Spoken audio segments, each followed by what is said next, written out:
Etong statement naman ni Ferdinand Martin Romualdez, eto kung papaganahin lang natin yung kalikutan ng pag-iisip natin, naisip ko at this point, labas tayo rito sa framework ng impeachment proceedings. If I want to save myself politically, ako si Duterte, I would look for allies, even from the most unusual personalities or places.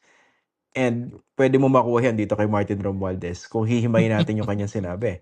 Kasi mukhang nakatutok itong mga banat ni Romualdez, hindi lang kay Cheese o kay Zaldico, pati dito kay BBM na sarili niyang pinsan. At kung ako si Sara Yeah. Duterte at naka-corner na ako, I would want allies kahit si Martin Romualdez yan, di ba? Ang problema, isa yan sa sinabi kong ipapapatay ko eh.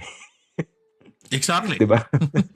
Oo. Kumbaga matagal na sunog yung matagal sunog yung bridge pagdating diyan no. Pero yan, sige. Tsaka, What do you huwag natin go ahead, sige. kalimutan, nagsimula tong kanilang away na to when they tried to actually, supposedly, depose Martin Romualdez way back in in the summer ng 2023, di ba? Yung supposed coup d'etat na si GMA ang ilalagay as speaker.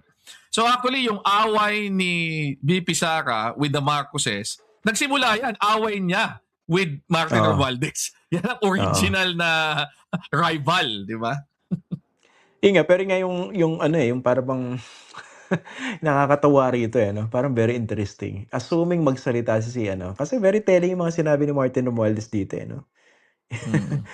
Yung sabi yung binanggit ko kanina, no? Sabi niya, I will not go quietly and I will not go alone. I will not be the fall guy for other people's corruption. Ibig sabihin ba nito, kakanta na siya? 'Di ba?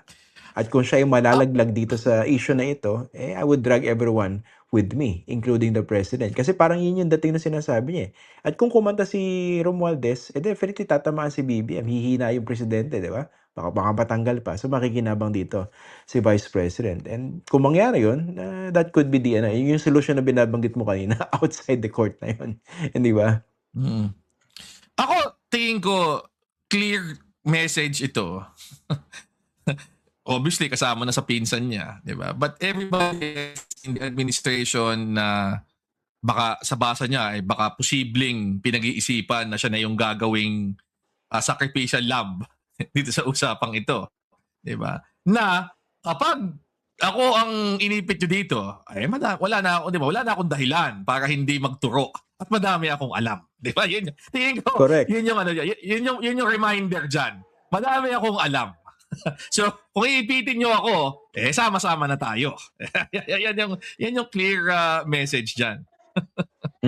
Meron pa dito yung sa dulo, mo. Ito, very telling to, sabi niya, and to those who think they can throw me under the bus to save themselves, this is what I say to you. I'm ready to defend my name.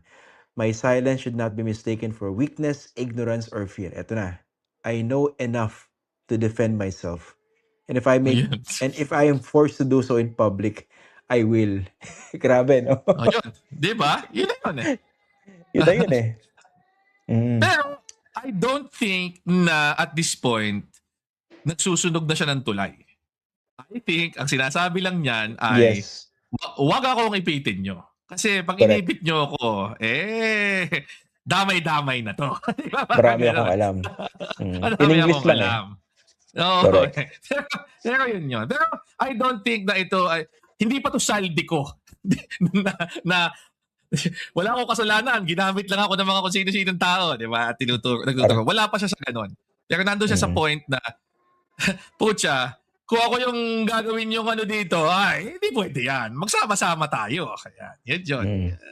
Napaka-clear nga niya. Yan yung quote mo dyan, no? I will not go quietly and I will not go alone. Yan na yun Di ba? Yun na yun. Ano pa ba? Kakanta ako at kasama kayo dito. Di ba? Sabay-sabay tayo. Malalaglag dito. Yun. Di ba? Ikaw clear yun.